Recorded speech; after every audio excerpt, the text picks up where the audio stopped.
Assalamualaikum warahmatullahi wabarakatuh. Halo sahabat SE Sensedu. Kali ini kita akan mempelajari tentang materi biologi, yaitu ruang lingkup biologi. Nah, ini biasanya materi ini diajarkan di tingkat SMA kelas 1 pada semester 1. Yang pertama yang harus kita tahu sebelum melangkah ke materi yang banyak, yaitu apa itu biologi? Ya, biologi berasal dari bahasa Yunani, yaitu bios dan logos. Bios itu artinya hidup, sedangkan logos artinya ilmu. Jadi biologi merupakan ilmu yang mempelajari tentang makhluk hidup. Adapun ciri-ciri biologi sebagai ilmu yaitu yang pertama, memiliki objek kajian. Yang kedua, memiliki metode. Kemudian yang ketiga, bersifat sistematis. Yang keempat, bersifat universal. Yang kelima, bersifat objektif. Yang keenam, bersifat analitis. Yang ketujuh, bersifat verifikatif atau dapat dikaji ulang. Jadi kebenarannya itu bisa dikaji ulang. Sekarang kita akan masuk ke dalam materi inti, yaitu yang pertama tentang nanti yang kita pelajari ada karakteristik dasar makhluk hidup atau sering disebut dengan ciri-ciri makhluk hidup. Yang kedua ada tingkat organisasi kehidupan. Kemudian ada yang ketiga cabang-cabang biologi. Keempat, keterkaitan biologi dengan metode ilmiah. Mungkin ini nanti di video yang akan datang. Kemudian manfaat biologi bagi manusia maupun lingkungannya. Oke, yang pertama dahulu yaitu karakteristik dasar makhluk hidup atau ciri-ciri makhluk hidup. Mungkin ini di tingkat SMP sudah pernah kita pelajari, tapi untuk tingkat SMA ini akan dipelajari secara mendetail. Jadi mungkin satu tingkat lebih tinggi daripada saat SMP. Ciri-ciri makhluk hidup mungkin sudah tahu semua ya. Yang pertama ada mengalami pertumbuhan dan perkembangan, kemudian melakukan proses metabolisme, beradaptasi terhadap lingkungan. Ini mungkin ada 3 yaitu disusun oleh sel. Yang lebih inti lagi, yang pertama, yang keempat ada memiliki DNA dan RNA. Apa itu DNA dan RNA? Nanti kita pelajari di tingkat lanjut. Kemudian tersusun oleh sel atau sel itu sendiri. Jadi disusun oleh sel atau sel itu sendiri, itu karakteristik dasar dari makhluk hidup. Kemudian melakukan regulasi atau koordinasi. Kemudian ada melakukan ekskresi atau sekresi, dan melakukan digesti, melakukan reproduksi, dan melakukan respirasi. Itu kurang lebih ciri-ciri makhluk hidup. Jadi ada penambahan ya. Mungkin di sini nanti akan banyak nama-nama Latin atau bahasa-bahasa Latin. Jadi kita akan bertambah untuk kamus bahasa-bahasa Latin dari biologi khususnya.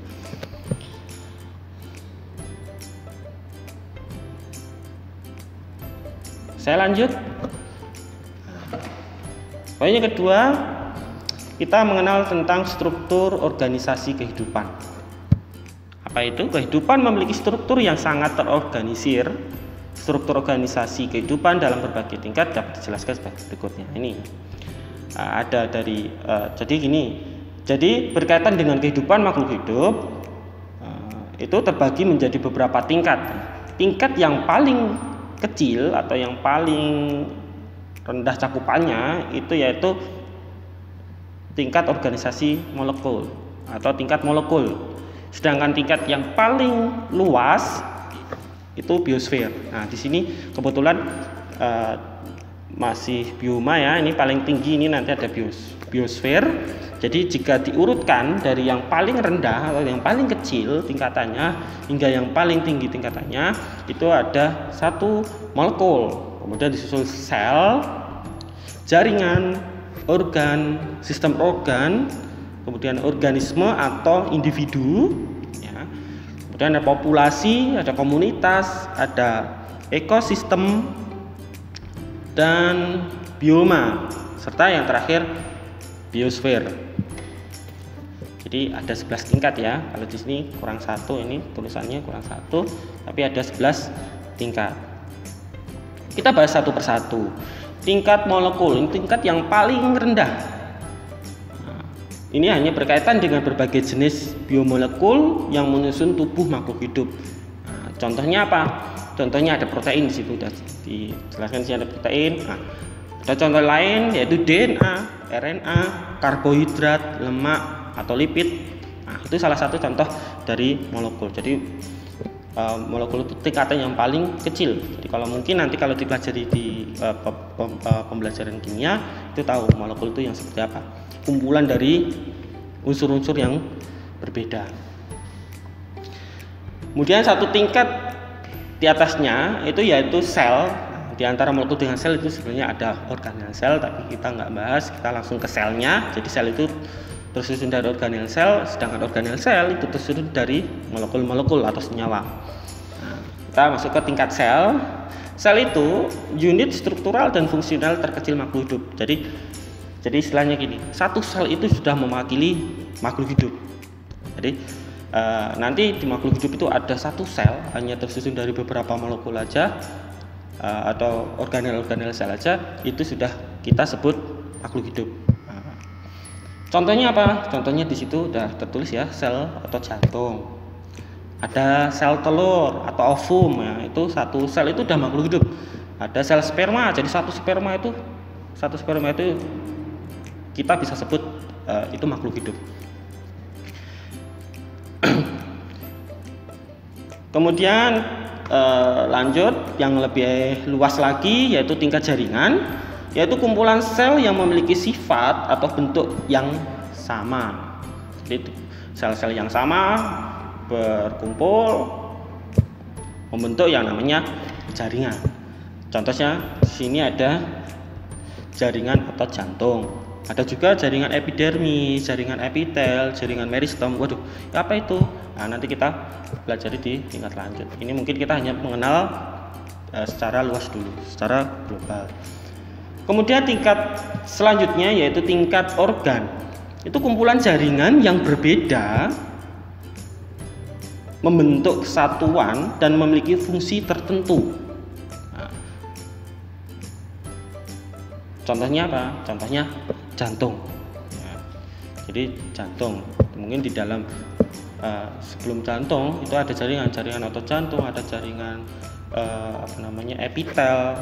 Jaringan itu, nah itu membentuk kesatuan, membentuk unit yang baru, yaitu namanya jantung. Ada lagi contohnya hati atau bahasa latinnya hepar ya. Kalau jantung bahasa latinnya cor. Kemudian ada paru-paru atau pulmo. Nah, berlanjut lagi satu tingkat yang lebih atas yaitu sistem organ. Apa itu sistem organ? Itu kumpulan dari organ yang berbeda, membentuk kesatuan dan memiliki fungsi tertentu. Jadi organ-organ itu dikumpulkan membentuk suatu sistem baru. Jadi contohnya ada organ jantung dan ada organ pembuluh darah. Itu dikumpulkan menjadi sistem organ. Apa namanya? Sistem peredaran darah. Contohnya itu. Jadi ada lagi contohnya yaitu sistem pencernaan. Itu tersusun dari organ-organ apa? Organ usus, ada mulut dan lain-lain. Oke. Next, satu tingkat lagi yaitu organisme atau individu. Nah, artinya apa ini? Mewakili satu unit organisme. Individu itu mewakili satu unit organisme atau kumpulan dari sistem organ. Jadi ada organ pencernaan, organ pernafasan, itu dijadikan satu menjadi individu atau suatu organisme. Nah, tingkat individu ya. Contohnya gimana? Seorang anak perempuan, seekor kuda. Jadi biasanya untuk individu itu di depannya ada seekor atau satu anak perempuan. Jadi indikatornya itu untuk penyebutan individu. Tapi kalau penyebutan organisme itu sapi, kuda, nah itu termasuk organisme ya. Jadi kalau individunya kita sebut individu itu diawali dari seekor atau seorang. Lanjut lagi tingkat populasi. Apa ini populasi? Populasi itu kumpulan individu yang sama. Tadi ada seorang anak perempuan, nanti ketemu dengan seorang anak perempuan baru.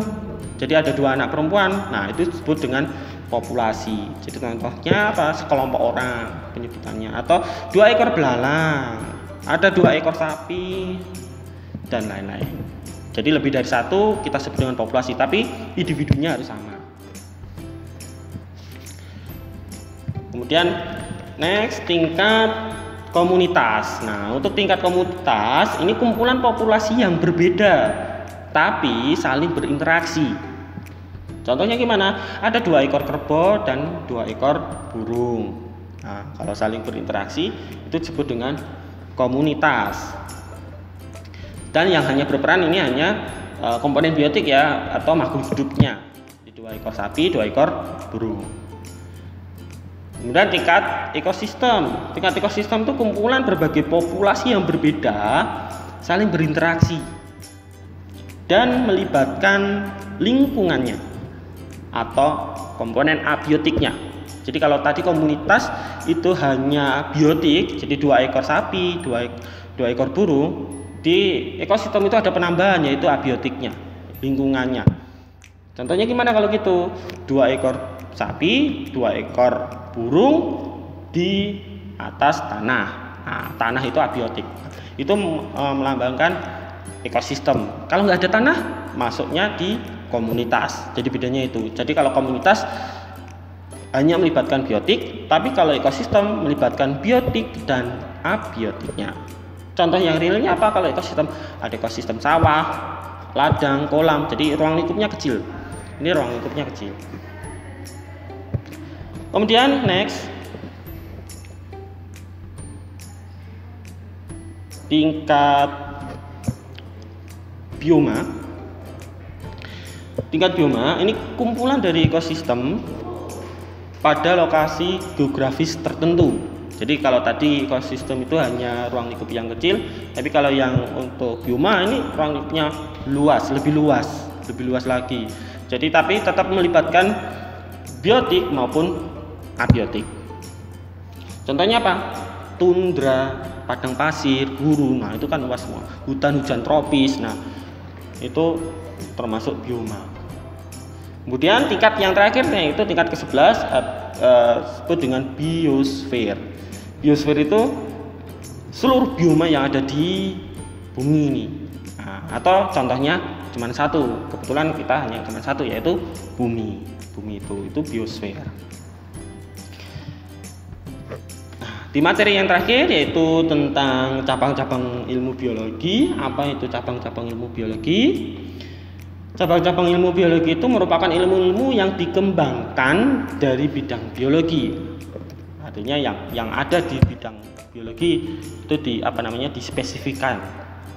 Ini ada banyak sekali sebenarnya cabang biologi, ada mungkin ratusan, tapi kita tidak akan membahas semuanya, tapi hanya beberapa yang akan kita bahas atau yang wajib kita tahu.